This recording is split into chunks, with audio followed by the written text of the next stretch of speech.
KN न्यूजमध्ये आपले सहर्ष स्वागत आहे। ताज्या बातम्यांसाठी केएन न्यूज लिंकला क्लिक करा व व्हिडिओ आवडल्यास सबस्क्राइब करा व शेअर करा।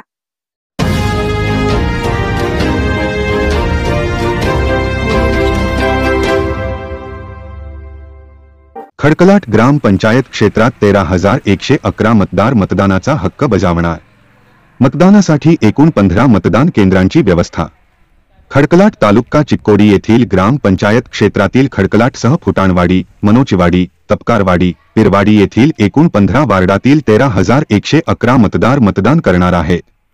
यासाठी खडकलाटसह फुटाणवाडी, तपकारवाडी, मनोचीवाडी व पिरवाडी येथे खालील प्रमाणे एकूण 15 मतदान केंद्रांची व्यवस्था करण्यात आली आहे। खडकलाट येथील वार्ड क्रमांक 1 बूथ क्रमांक 136 साठी आदर्श आमदार सरकारी कन्नड प्राथमिक शाळा पूर्व भाग खोली क्रमांक 1, वार्ड क्रमांक 2 बूथ क्रमांक 137 साठी आदर्श आमदार सरकारी कन्नड प्राथमिक शाळा पूर्व भाग खोली क्रमांक 2, वार्ड क्रमांक 3 बूथ क्रमांक 138 साठी आदर्श आमदार सरकारी कन्नड प्राथमिक शाळा पूर्व भाग मध्य भाग खोली, वार्ड क्रमांक 4 बूथ क्रमांक 139 साठी आदर्श आमदार सरकारी कन्नड प्राथमिक शाळा पूर्व भाग खोली, वार्ड क्रमांक 5 बूथ क्रमांक 140 साठी सरकारी मराठी मुलींची प्राथमिक शाळा उत्तर भाग खोली, वार्ड क्रमांक 6 बूथ क्रमांक 141 साठी सरकारी मराठी मुलींची प्राथमिक शाळा पूर्व भाग खोली,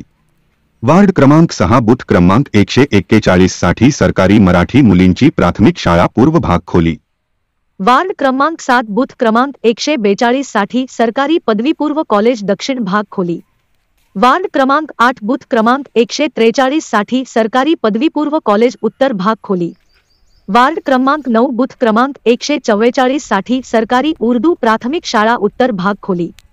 वार्ड क्रमांक 10 बूथ क्रमांक 144 साठी सरकारी कन्नड प्राथमिक शाळा तपकारवाडी, वार्ड क्रमांक 11 बूथ क्रमांक 150 फुटाणवाडी साठी सरकारी प्राथमिक शाळा फुटाणवाडी, वार्ड क्रमांक 12 बूथ क्रमांक 146 पिरवाडी साठी सरकारी प्राथमिक मराठी शाळा पिरवाडी, वार्ड क्रमांक 13 बूथ क्रमांक 145 मनोचीवाडी साठी सरकारी प्राथमिक मराठी शाळा मनोचीवाडी, वार्ड क्रमांक 14 बूथ क्रमांक 148 साठी सरकारी उर्दू प्राथमिक शाळा पूर्व भाग खोली, वार्ड क्रमांक 15 बूथ क्रमांक 149 साठी सरकारी उर्दू प्राथमिक शाळा दक्षिण भाग खोली। मतदान केंद्रावर मतदान प्रक्रियेसाठी आलेल्या कर्मचारी व अधिकारी वर्गासाठी आवश्यक सोयी खडकलाट ग्राम पंचायत प्रशासनाकडून करण्यात आली आहे। केएन न्यूजसाठी खडकलाटहून संजय कांबळे।